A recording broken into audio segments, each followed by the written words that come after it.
बिस्मिल्लाहिर्रहमानिर्रहीम। अस्सलाम वालेकुम नाज़रीन, मैं हूं आपका मेज़बान ज़ाहिर महमूद और आज हम गुफ्तगू करेंगे बड़ी ईद और कौमी ज़िम्मेदारी के हवाले से।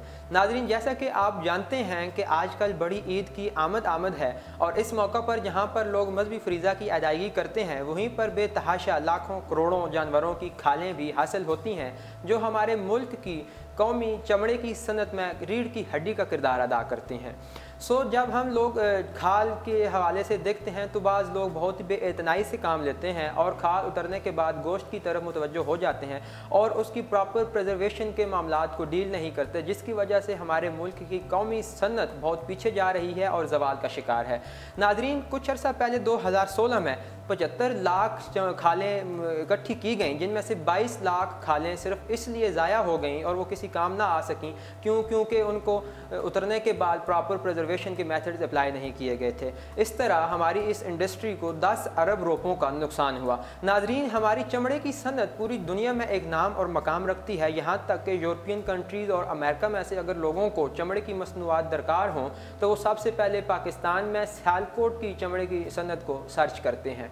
इस तरह अगर हम देखा जाए तो 2016 से अब तक 50% कपड़े की सनत और 20% चमड़ा रंगने की सनत सिर्फ इसलिए नुकसान और खसारे का शिकार हो गई और बंद कर दी गई क्योंकि हम लोग चमड़े के हवाले से प्रॉपर आगाही नहीं रखते होते। नाज़रीन, इस तनाज़ुर में हमारे इस मौजू पर गुफ्तगू करने के लिए मेरे साथ बहुत दो मुअज़्ज़ज़ मेहमानान गिरामी मौजूद हैं। मैं उनका तारुफ़ करवाता चलूँ। सबसे पहले मेरे पास मौजूद हैं सर मुबश्शिर हसन साहब। सर, आपका बहुत बहुत शुक्रिया कि आप यहाँ तशरीफ़ लाए। मुबश्शिर हसन साहब corporate license, public relation, marketing और एडमिनिस्ट्रेशन में बेपनाह तजर्बा रखते हैं। अपने कैरियर के दौरान आपने मुल्क के नामवर प्राइवेट और सरकारी इदारों में काम किया है। आजकल यूनिवर्सिटी लेवल पर MBA की क्लासेस भी पढ़ाते हैं and he is also a good entrepreneur. इसके साथ साथ आजकल एक कामयाब बिजनेस को डेवलप करने में भी अपना जो है वो एनर्जी लगा रहे हैं। सर, आपके लिए बेतहाशा नेक तमन्नाएं। बहुत शुक्रिया। इनके साथ मौजूद हैं मोहम्मद रिजवान साहब। इनका ताल्लुक शोबा कीमिया से है और ये एक रिसर्च स्टूडेंट के तौर पर काम कर रहे हैं। तो चूँकि खाल और चमड़े की सनत का इनऑर्गेनिक केमिस्ट्री के साथ एक बराह रास्त ताल्लुक है, तो मैंने इन दोनों मेहमानों को इस मौजू पर गुफ्तगू करने के लिए बुलाया। आपका भी बहुत बहुत शुक्रिया कि आप तशरीफ़ लाए। तो सबसे पहले अगर हम बात करें तो मैं सर मुबश्शिर हसन साहब आपसे ये सवाल पूछना चाहूँगा कि कौन से ऐसे मसाइल हैं जो अवामी रवैये और बहैसियत मजमूई पाकिस्तान की चमड़े की सनत को दरपेश हैं? जी, सबसे पहले तो बहुत शुक्रिया, आपने मुझे मदऊ किया इस प्रोग्राम में और इस इंतहाई अहम सोशल इशू पे बात करने के लिए आपने मुझे बुलाया। वेलकम। ज़ाहिर, जब हम बात करते हैं ओवरऑल अपने मुल्क में हम देखते हैं लोगों को, तो हमारे मुल्क में एक बड़ा सीवियर इशू है which is lack of information. Lack of information in any field, चाहे वो टेक्नोलॉजी की हैंडलिंग है, चाहे वो सोशल इश्यूज़ हैं, चाहे वो इवन आई वुड से कि रिलीजियस इश्यूज़ में भी लोगों को लैक ऑफ इंफॉर्मेशन का सामना करना पड़ता है। सो इन द सेम वे, जैसा कि हमारा आज का टॉपिक है कि बड़ी ईद पे हम लोगों की क्या ज़िम्मेदारियाँ हैं, सो उसमें यह है कि जी बड़ी ईद में सबसे अहम फ़रीज़ा, जैसे कि हम सब जानते हैं कि कुर्बानी का फ़रीज़ा है। जी बिल्कुल। और उस कुर्बानी के फ़रीज़े को सरअंजाम देने के लिए उसके डिफरेंट स्टेप्स हैं। ठीक है जी, उसमें सबसे पहले तो आप जानवर ख़रीदते हैं, फिर आप उसका गोश्त बनाते हैं, उसकी कुर्बानी करते हैं और सबसे बात इम्पॉर्टेंट जो है उसके बाद एक स्टेप आता है कि जी आपने उसकी जो गोश्त है उसको तकसीम करना है और उसकी जो खाल है उसको भी सदका देना है जो भी ज़रूरतमंद लोग हैं उनके लिए। देखिए, हमारा ये जो त्यौहार है ना, ये रिलीजियस इम्पोर्टेंस भी रखता है, ये सोशली भी इम्पॉर्टेंट है। रिलीजियस इसलिए क्योंकि कुर्बानी हर मतलब हैसियत रखने वाले मुसलमान पे फ़र्ज़ है। सोशली इस तरह से कि ये एक ऐसा त्यौहार है जिसमें कि रिगार्डलेस कि आप अमीर हैं गरीब हैं, हर बंदा जी भर के गोश्त खा सकता है। और थर्डली जनाब, इकनॉमिकली जब हम बात करते हैं तो इकनॉमिकली इसका एक इकनॉमिक साइकिल मेंटेन होता है। जो बड़ी ईद पे लोगों ने सारा साल मेहनत करके जानवर पाले होते हैं, उससे इकनॉमिक ट्रांजैक्शंस होती हैं। फिर उसके बाद जनाब आप इसके जो खालों का बिज़नेस, जैसे कि आपने बताया है, इटसेल्फ एक पूरी इंडस्ट्री है, इसको बूम मिलता है बड़ी ईद के इसके बाद। हमें अपनी रिलीजियस ड्यूटी भी पूरी करना होती है, सोशल रिस्पॉन्सिबिलिटी भी पूरा करनी होती है और इकोनॉमी में भी हमने ऐड करना होता है। सो ये त्यौहार जो है, इसमें आप देखें लोग क्या करते हैं, लैक ऑफ इन्फॉर्मेशन की वजह से क्या होता है कि वो स्टेप बाय स्टेप इसको इन तीनों आस्पेक्ट्स में एड्रेस नहीं कर पाते हैं। फर्स्टली जब वो जानवर लेके आते हैं तब भी वो उसकी प्रॉपर केयर नहीं कर पाते हैं, ठीक है। उसके लिए अब गवर्नमेंट ज़ाहिर बात है अपना वो स्प्रेज वगैरह का वो कर रही हैं, बीमारियां फैलने से रोक रही हैं। जानवर जब भी आप लेके आते हैं मंडी से उस पर स्प्रे करवा के लाते हैं, फिर जब उसके बाद आप कुर्बानी का फरीज़ा सर अंजाम देते हैं, फिर आपने उसके गोश्त को किस तरह से तकसीम करना है ये भी हमें रिलीजन ने बताया है। थर्डली जो आपने मेरा ख्याल है कि ये भी उतना ही इम्पॉर्टेंट है कि आपने उसकी खाल को किस तरह से प्रिजर्व करना है ताकि जो आप सदका दे रहे हैं उस सदक़े का उस गरीब आदमी को फ़ायदा मिले, ना कि वो आपका सदका ज़ाया हो जाए। अल्लाह ताला ने देखें कोई भी चीज़ फालतू नहीं पैदा की, चाहे वो इंसान है, जानवर है, और फिर किसी भी जानवर का कोई भी हिस्सा फालतू नहीं जाता। बिल्कुल। सो ये जो इसकी एनिमल हाइड होती है, जो खाल होती है जानवर की, ये बड़ा एक सेंसिटिव सा उसका पार्ट होता है। और सिंस ये पाकिस्तान जो है वो दुनिया में one of the top countries गिना जाता है अपनी लेदर प्रोडक्ट्स में, सो ये एक बहुत अच्छा रेवेन्यू भी लेके आता है हमारे मुल्क में। हम सुनते हैं हमारे फॉरेक्स रिजर्व्स बहुत ज़्यादा डाउन हो चुके हैं। सो मेरा ख्याल है कि ये जो हमारे फेस्टिवल्स आते हैं इनमें हमारे पास एक बहुत बड़ा चांस होता है कि हम अपने फॉरेक्स को मज़ीद इन्हांस कर सकें इस तरह की एक्टिविटीज़ करने से। सो आई वुड से कि हमें रिलीजियसली, सोशली और इकनॉमिकली तीनों तरीके से इसको डील करना चाहिए।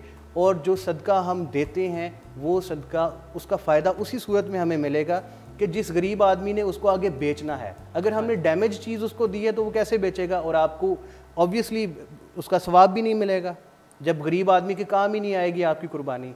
सो मेरा ख्याल है कि इन तीनों डायमेंशंस को हमें टच करना चाहिए। अक्सर हमारे यहाँ जो मामलात देखने को मिलते हैं कि लोग खाल उतरने के बाद उसको फेंक देते हैं और गोश्त की तरफ मुतवज्जो हो जाते हैं। जी। तो ये रवैये के बारे में आपकी क्या राय है? बिल्कुल, जैसे कि मैंने पहले कहा कि हमेशा ना ये 3 स्टेप्स में आप कोई भी काम है, कोई भी आप प्लानिंग करते हैं, कोई भी एडमिनिस्ट्रेशन होती है आपकी, वो 3 स्टेप्स में होती है, ठीक है जी।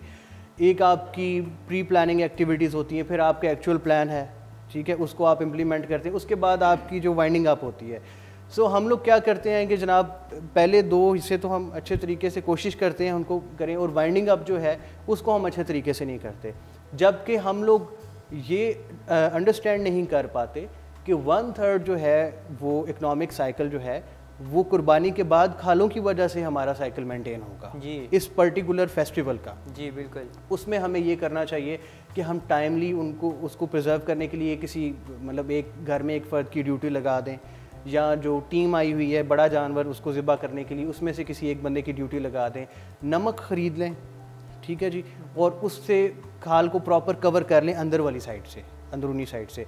और इसके ऊपर अवेयरनेस हम इस तरह से दे सकते हैं कि जस्ट लाइक आजकल सोशल मीडिया पे बहुत सारी कैंपेन्स चल रही हैं जिनमें कि लाइक दरख्त लगाने पे कैंपेन चल रही है, इसी तरह हम एक अवेयरनेस क्रिएट कर सकते हैं, एक कैंपेन रन कर सकते हैं कि जब भी आप कुर्बानी का जानवर लेके आएँ उसके साथ आप उसकी हाइड प्रिजर्व करने के लिए नमक भी लेके आएँ। बिल्कुल। सो बच्चे बड़ा पसंद करते हैं जानवर के साथ फ़ोटोज़ बनवाना, सो उनको बच्चों को भी अवेयर करें कि आप जब जानवर के साथ फ़ोटो बनाएं तो साथ में आप ये भी फ़ोटो अपनी बनाएं कि मैंने अपने हिस्से का काम कर लिया है, और इसके बाद जब कुर्बानी होगी तो मैंने ये नमक ख़रीद लिया है, उसके बाद मैं इसको प्रिजर्व भी करूँगा जी। और इस तरह से हम अपनी रिस्पॉन्सिबिलिटी पूरी कर सकते हैं। जी बहुत शुक्रिया रिजवान साहब। मैं आपसे ये पूछना चाहूँगा कि नमक लगाने के अलावा कौन सी ऐसी तदाबीर अपनाई जा सकती हैं कि जिनसे हम अपनी कौमी ज़िम्मेदारी से जो है वो नबर्द आज़मा हो सकें?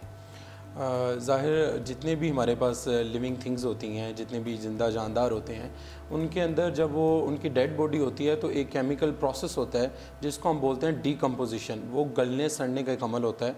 तो डीकम्पोजिशन जो होती है वो बड़ी जल्दी, ये जो खाले होती हैं इनके अंदर वो प्रोसेस शुरू हो जाता है, और इसके एक ज़िम्मेदार होते हैं खुर्दबीनी जानदार जिनको हम माइक्रो ऑर्गेनिज़म्स कहते हैं। तो वो माइक्रो ऑर्गेनिजम्स को ये डिकम्पोजिशन करने के लिए एक ख़ास किस्म का माहौल या इन्वायरमेंट दरकार होता है, जिसमें स्पेशल ज़रूरी तौर पे पानी यानी नमी ना हो, और साथ में अगर धूप हो या रोशनी हो तो वो बहुत जल्दी एक्टिवेट हो जाते हैं। तो हमें खालों को ऐसे माहौल से बचाने के लिए क्या करना चाहिए कि खालों को बेसिकली ऐसी जगह पे ना रखें जहाँ पे नमी हो, और साथ में ऐसी जगह पे ना रखें जहाँ पे रोशनी हो, बल्कि उनको किसी सायादार जगह पे फैला के रखें कि जहाँ पे नमी ना हो, ताकि वो जो डिकम्पोजिशन का अमल है वो उनके अंदर ना हो सके। और अगर डिकम्पोजिशन हो जाती है तो इसी बिना पर हमने जो चमड़ा है हमारे पास लेदर जो पाकिस्तान में बन रहा है, बेसिकली वो 3 कैटेगरीज़ में मौजूद है, category A, category B and category C. तो वो डिपेंडिंग अपॉन कि कौन सी जो खाल है वो कितनी बेहतर है, उस लिहाज से हमने वो कैटेगराइज़ किया उन 3 कैटेगरीज़ में उसको। तो जो हमारे पास चमड़े की जो खाल वो कैटेगरी ए है, उसके अंदर बेसिकली क्या होता है कि जितने भी खालें होती हैं वो इस तरह के पाक होती हैं, ऐसी डिकम्पोजिशन के प्रोसेस है। कोई उनके अंदर वायरस वगैरह नहीं होता है, कोई उनके अंदर खराश वगैरह नहीं होती, कोई स्पॉट्स वगैरह नहीं होते हैं। तो जो कैटेगरी बी है उसके अंदर वो थोड़ा बहुत इन्फेक्शन के होते हैं, और जो कैटेगरी सी है उसके अंदर तो बहुत ज़्यादा ये जो रगड़े लग जाती हैं, ये जो ऊपर से वो बाल उतर जाते हैं, इन्फेक्शन आ जाता है, धब्बे होते हैं, ज़ख़म होते हैं, वो कैटेगरी 3 में आ जाते हैं, यानी कैटेगरी सी में फ़ाल करती हैं। तो बेसिकली एक हमारे माशरे का ये भी बड़ा अलमिया है कि कसाई जो होते हैं फ़ौरन से खाल उतारते हैं और उसको थैले में बंद करके रख देते हैं।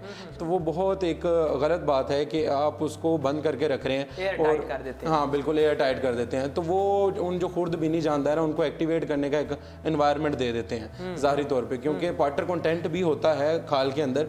तो वो नमक भी बेसिकली इसीलिए लगाया जाता है ताकि वो डिहाइड्रेशन हो जाए और उसके अंदर से पानी निकल जाए और प्योर हमें एक चमड़ा मिल सके, उससे बन सके। तो जब वो थैले में बंद करते हैं तो वो उससे वो डिकम्पोजिशन जो होती है वो गलने सड़ने का अमल होना शुरू हो जाता है, और फिर वो किसी खाल जो है इस काम नहीं आती है। अच्छा, जिस तरह सर ने बात की कि हमें नमक लगाना चाहिए, तो बाज़ दफ़ा ना कुछ लोग धूप में फैला देते हैं कि शायद ये खुश्क हो जाए, मगर वो उस तरह अकड़ जाती है खाल। इसी तरह बाद लोग नमक नहीं लगाते, तो कुछ देर बाद अगर हम उसको चेक करें तो धोते भी हैं उसको अपनी तरह से सफाई करने के लिए। जिस तरह बता रहे हैं कि नमी तो देनी ही नहीं चाहिए हमें, मगर वो जब आप उसको वैसे ही रख देते हैं नमक लगाए बगैर, तो उसके बाल उखड़ना शुरू हो जाते हैं। तो वो सरफेस बिल्कुल ऐसी नंगी हो जाती है जैसे हमारी स्किन जो है वो नंगी है और उसको कुछ भी चीज़ इफेक्ट कर सकती है। ये भी एक फैक्टर है। तो खैर, इसके अलावा मैं सर आपसे दोबारा एक सवाल करना चाहूँगा कि चमड़े की सनत के अलावा कौन से ऐसे मसाइल या अवामल हैं जिनका हमें ईद के मौके पर सामना करना पड़ता है और जिनकी मुनासिबत से हमें एक अहम जिम्मेदारी का मुजाहरा भी करना चाहिए? देखिए जी, ये हमारा बिल्कुल एक बड़ा अहम मजहबी फरीज़ा है, और इस्लाम जो है वो आसानी का मज़हब है। इस्लाम का मकसद है कि जी आपने लोगों के लिए आसानी पैदा करनी है। बेसिकली ये देखें, जो हम कुर्बानी कर रहे हैं इसका भी तो सोल, इसका पर्पस तो ये है ना कि गरीबों में आप गोश्त बांटेंगे, यानी आप सोसाइटी के लिए आसानी पैदा कर रहे हैं। ठीक है जी।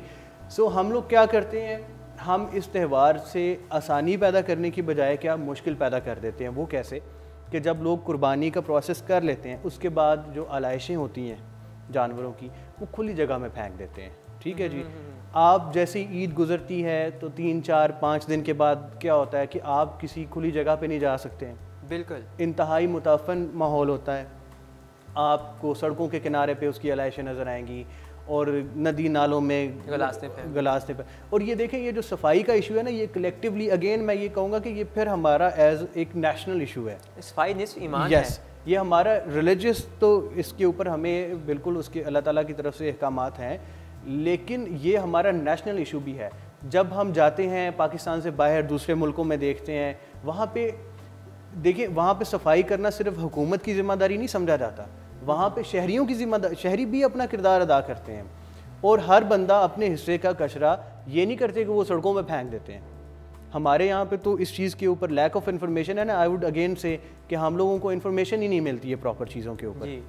हम लोगों ने अपनी नेक्स्ट जनरेशन्स को नहीं इसके ऊपर ट्रेन किया हुआ। सो इन द सेम वे हम लोग क्या करते हैं कि जी कुर्बानी के बाद ये जो आलाइशें फेंकते हैं, उससे एक ये जो हमारा एक कहते हैं कि लोगों के लिए आसानी पैदा करने का जो हमारा जज्बा होता है और जो हमारा इसार का जज्बा होता है और गरीबों की मदद करने का जज्बा ये होता है। वो देखिए, अमीर बंदा तो क्या है जी, वो गाड़ी में एसी लगा के गुजर जाएगा, तो जिसने पैदल गुजरना है उसके लिए तो वो बहुत परेशान कुन चीज़ हो जाएगी। सो आई वुड अगेन से कि इसके ऊपर भी लोगों को अवेयर किया जाए कि जब आप इस मजहबी फरीज़े से दस्तबरदार हो जाते हैं तो इसका ये मतलब नहीं है कि अब आप जितना मर्ज़ी गंद मचा दें। इसका ये मतलब है कि आपने इसकी मतलब फोर्स जो इसका प्रोसेस है वहाँ तक भी जाना है आपने। अलाइशें भी संभालनी जी, अलाइशें भी संभालनी है।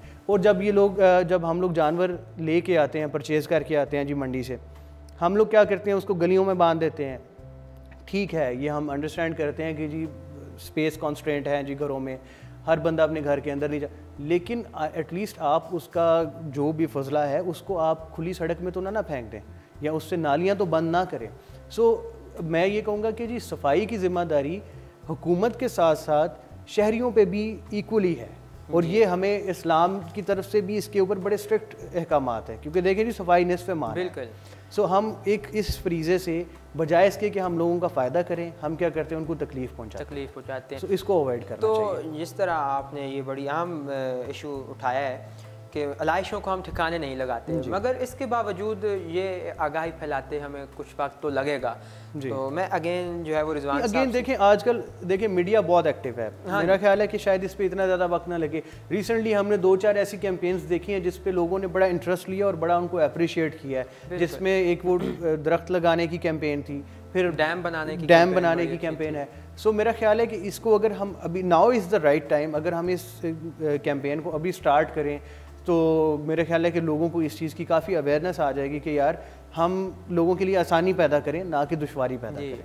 तो जी इसके साथ ही मैं अपने जो है वो आखिरी सवाल की तरफ बढ़ता हूँ। रिजवान साहब से मेरा जो है ये पूछना है कि अगर अलाइशें बाहर फेंक दी जाएँ, उन्हें प्रॉपरली वेस्ट मैनेजमेंट के प्रोसेस से ना गुजारा जाए, तो कौन सी ऐसी बीमारियाँ हैं, कौन से ऐसे मसाइल हैं जो मुआशरे में जन्म लेते हैं और हम लोगों को इफ़ेक्ट कर सकते हैं? देखें जी, जब लाशें ऐसे सड़कों पे या इधर उधर फेंक दी जाती हैं मोहल्ले में, बाज़ारों में, तो पहली चीज़ यही होती है कि कोई भी इंसान उनके करीब से गुजर नहीं सकता, क्योंकि वो स्मेल इस कदर ज़्यादा होती है, तो ताफ़ुन फैल जाता है, बिल्कुल एक ऐसी फ़िज़ा बन जाती है। तो बेसिकली होता क्या है, इनके अंदर जितनी भी वो जो डिकम्पोजिशन होती है, तो उसके नतीजे में अमीशन ऑफ पॉइजनस गैसेज होती हैं, जैसे कि कार्बन डाइऑक्साइड, कार्बन मोनोऑक्साइड होती हैं, और ये गैसेज बहुत ज़्यादा डेंजरस होती हैं इंसानी हेल्थ के लिए। तो इसी वजह से ये जो हमारे पास हम जैसे बात करते हैं कि गला ख़राब, कोई फ्लू हो गया है, फिर उसके साथ साथ हमें डायरिया हो गया है बच्चों में, और उनको पेट के अमराज इस तरह के, तो इस तरह की फिर बीमारियां जन्म लेती हैं। तो कोशिश करें कि इस तरह की लाशों को ना इस तरह सरेआम फेंका जाए, और क्योंकि हम साथ में कंपेन चला रहे हैं कि दरख्तों को भी लगाएं, तो हम कुछ ऐसा करें कि हम माहौल को ख़राब ही ना करें, मौका ना दें, ताकि दरख्त तो एक तो हैं, एग्जिस्ट करते हैं साथ, लेकिन हमें हमारी ये ड्यूटी बनती है, चूँकि ये हमारा हर साल का फ्रीज़ा है, तो इसके बारे में भी इकदाम होने चाहिए कि हर साल हमें बार बार एक चीज़ पर जोर देने की बात करनी ना पड़े, बल्कि लोगों के अंदर, शहरियों के अंदर ऑटोमेटिकली एक ऐसी एक फ़र्ज़ बन जाए उनका कि हमें ये नहीं फैलना है, ये बल्कि हमारे लिए नुकसानदेह है, इन्वायरमेंटली इम्पैक्ट जो है उसको ख़राब कर रहे हैं। तो उसको बचाने के लिए, ग्लोबली बचाने के लिए, इन्वायरमेंटली इशू से बचाने के लिए हमें इस तरफ भी तवज्जो देनी चाहिए कि हम इनसे बचें ज़्यादा से ज़्यादा। जी बहुत शुक्रिया आपका, और सर आपका भी बहुत शुक्रिया कि आप तशरीफ़ लाए और रिजवान साहब आपने वक्त दिया।